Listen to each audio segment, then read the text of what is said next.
আজকে আমি রান্না করব বোয়াল মাছের ঝোল। এই যে আলু আর বেগুন দিয়ে, আলু আর বেগুন ভেজে রেখেছি। এখানে বোয়াল মাছও ভাজা হয়ে গিয়েছে।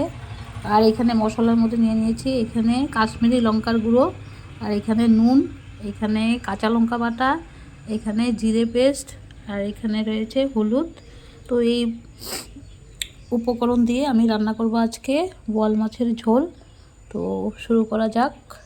কড়াইতে তেল দিয়ে দিয়েছি আর দিয়ে দিব জিরে, ফোড়নে দিয়ে দিব জিরে, তারপরে এই মশলাগুলো একে একে দিয়ে দেব।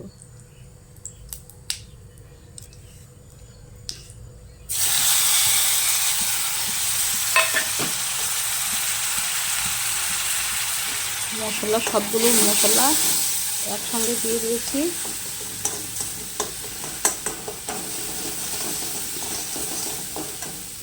এখন আমি সবজিগুলো দিয়ে দেব।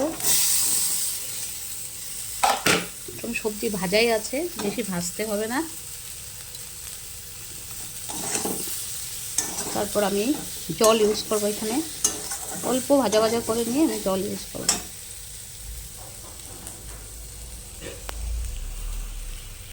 অল্প জল দিয়ে আমি আলু আর বেগুনটা কষিয়ে নেব। কষিয়ে নিচ্ছি। আসলে শীতকালে বোয়াল মাছের ঝোল খুবই ভালো লাগে।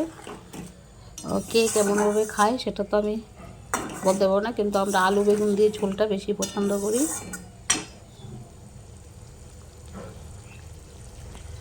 জল দেওয়ার পর আমার জল কিন্তু ফুটে গিয়েছে। এখন আমি মাছগুলো এখানটায় দিয়ে দেব। বোয়াল মাছের পিসগুলো বেশ ভালোই ছিল, তো লেজাটাও দিয়ে দিচ্ছি। মাছগুলো ভালো করে ফুটবে।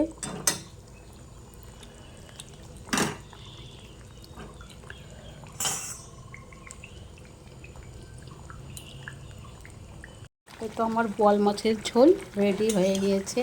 এই যে আলু বেগুন দিয়ে বোয়াল মাছের ঝোল। তো কেমন লাগলো আমার চ্যানেলটা সাবস্ক্রাইব করবে, ভালো লাগলে লাইক কমেন্ট শেয়ার করবে। রাখছি, বাই, সি ইউ।